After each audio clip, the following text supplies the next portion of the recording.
How many of there were when I played Once Human the other day, and it ended with me uninstalling the video game? So, at the end of every season, you lose all of your items. You keep your blueprints. You can't get your items back out again. They're gone. And you have a creative mode environment for between seasons. Yeah, no. Nope. No. Yeah, no thanks. That's 100% not for me, dude. You're not putting a full seasonal wipe in an MMO. That does not work that way. Not interested even a little bit. Not even a little bit. How many of you are there for that? So, Once Human has a plan to do wipes. They want to do like a reset system where every 6 weeks they reset the video game effectively, which is like a really goddamn short season. Like it's really so this is the thing that's really interesting. This is where it becomes very, very why? They're trying to do seasonal content like you would with Diablo, right? Now here's the part that's very interesting about this. In countries like Korea and China, they have no problem with this. This is normal and fine. In Western countries, such as Europe, Australia, and the United States, this is not okay. So it's not just an issue of like devs are dumb or anything weird like that. It's an issue of basically the way that people feel about these things in those countries. That's what it is. And the reason why, yeah, we're going to count Australian as Western in this case. Disappointed! It's just kind of a cultural difference between these areas, right? So in the United States, Europe, and Australia, a lot of the times what we like is we like to have an item or we like to have a level. And we don't like that shit taken away from us. That shit's ours, right? We worked for it. It's ours, God damn it. And like that's kind of like a common thing between these different regions. And in Korea and China, it's like, oh, a reset. I'm going to go and beat people faster. There's no attachment there. So items and levels matter a whole lot to people in these regions in general. Not always, but in general, right? Yeah, time spent. So I sat down with the developers of Once Human, and one of the people who met with me, we needed to have a translator. So we had a translator from US to Chinese. We had 2 translators, actually. We had their community team from here in the US. We also had the developers from China, and we all kind of sat down in a call, on a video call, and just talked about the game. And some of the things that I talked about were these, right? I was like, my take on resets is that an optional reset, season reset in games can be fun. You know, it can be a fun experience. Games like Path of Exile and Diablo do this great, where it's an optional reset. We're like, hey, you could go play a seasonal character, or you could just keep playing your current character out of season, right? That's fine. Mandatory reset feels like no matter what. It always just feels bad because, yeah, seasonal versus the eternal character. Bingo. So this is the first thing I brought up. I was like, this isn't normal for us because we grow attachment to our characters and we grow attachment to the items that we find. We grow attachment to these types of things because it feels good and attaches a memory to the thing that you found, right? Attaches a memory to the item. The moment you got the drop, the moment you killed the boss, the time you hit level 60, right? Like those memories get damaged when you delete that stuff from our characters. And that's a cultural thing. That's not the same in all countries of the world, right? So it's like, this is something that it makes me feel, right? This bothers me. And I said, when playing an MMO, item drops carry weight for me, as do my characters' levels and statistics. Anything that takes away from that feels like loss of progression always feels bad. I never want there to be loss of progression in any RPG or MMO that I play.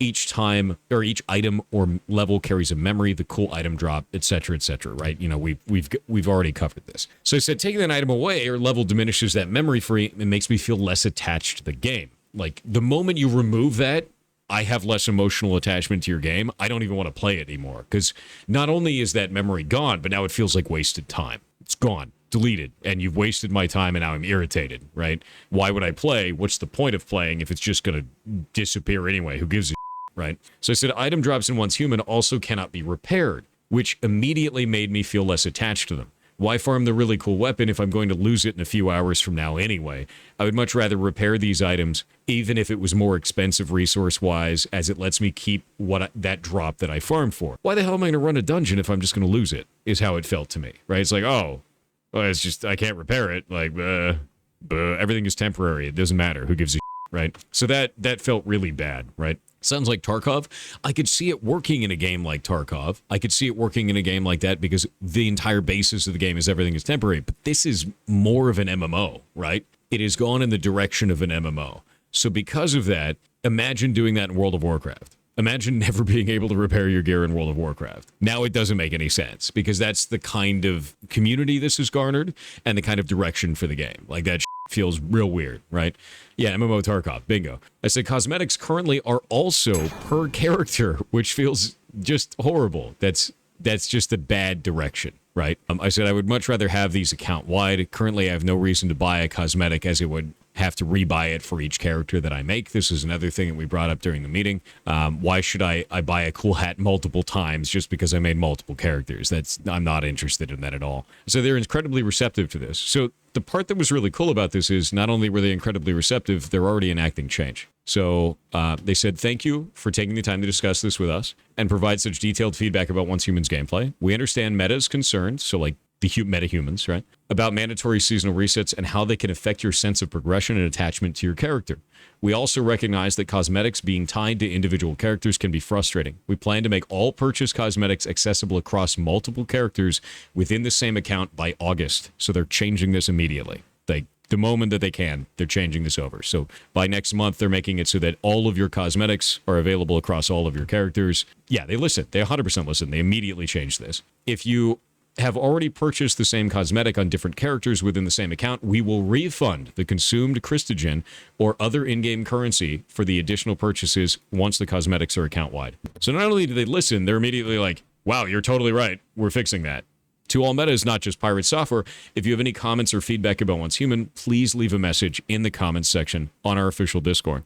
We will carefully review each piece of feedback. As we mentioned in the dev stream, if metas have any concerns, confusions, or uncertainties, we will promptly respond. And they will, 100%. I talked at length with like some of the moderators on there, some of the community management people, and a lot of them play the game too, and a lot of them were like, yeah, dude, I feel the same way. One of the things we didn't bring up that I'd like to bring up to them, like you just brought it up there, controller support, something that didn't come up in the conversation. My big thing right now is fixing the core gameplay loop, right? Is talking to them about, as a player, the core gameplay loop feels bad because of these reasons, right? Outside of that, you have problems with accessibility for controller support. You have Oceania not having its own server. You know, like there's a couple of these types of things that are important to understand, is like, this is the correct direction for a more Western audience. If you have an audience that is built around attachment to your character, you can't take the character away from them. You know, it doesn't really work that way. Yeah. Bigger guild limits will also be good too. 30 seems low.